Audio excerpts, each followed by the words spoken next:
नमस्कार. आज आपण करणार आहोत उपवासाचे गोड शेंगदाण्याचे लाडू. खायला पौष्टिक आणि खूप टेस्टी असतात.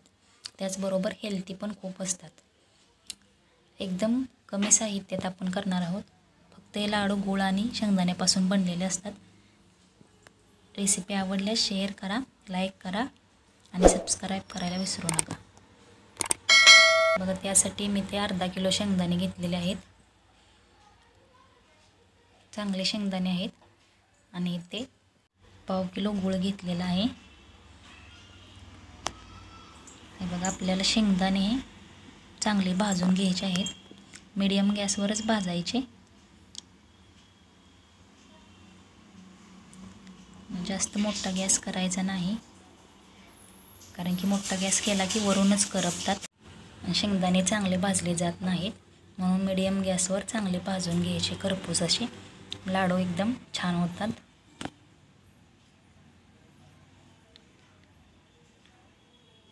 बघा, असे शेंगदाणे भाजून घ्यायचे चांगले.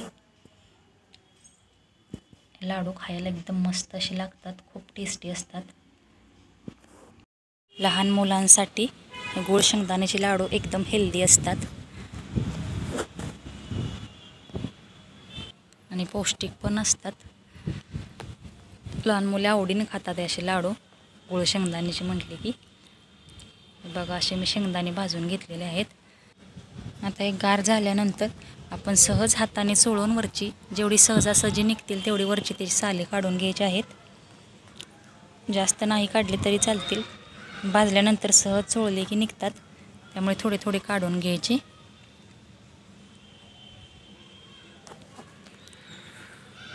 बघा, असे मी साली काढून घेत आहे.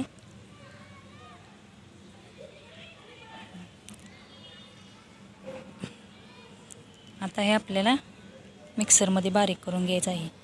जास्त पण बारीक नाही करायचं आणि जास्त पण मोठं नाही, मध्यम ठेवायचं. हे बघा, असं मी शेंगदाणे बारीक करून घेतलेले आहेत. आणि शेंगदाणे गार झाले की एकदम फडफडीत असं कूट होतं. बघू शकता तुम्ही, एकदम फडफडीत झालेलं आहे. आता मी ह्यामध्ये गूळ टाकणार आहे. गूळ नेहमी वरतीच टाकायचा, कारण की अगोदर गूळ टाकला की खाली मिक्सरच्या भांड्याला सर्व चिकटून बसतो.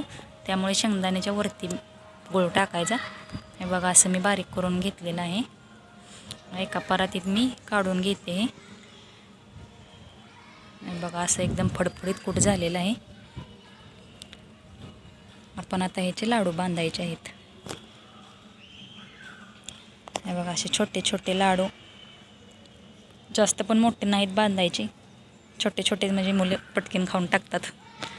असे छोटे छोटे आकाराचे मी लाडू बांधून घेत आहे. आणि जसं आपण लाडू असं बांधत जाईल तसा चांगला तो चिकट होतो. मग अशा प्रकारे सर्व लाडू मी बांधून घेतलेले आहेत. मस्त असे छान झालेले आहेत लाडू. तुम्ही पण नक्की ट्राय करून बघा.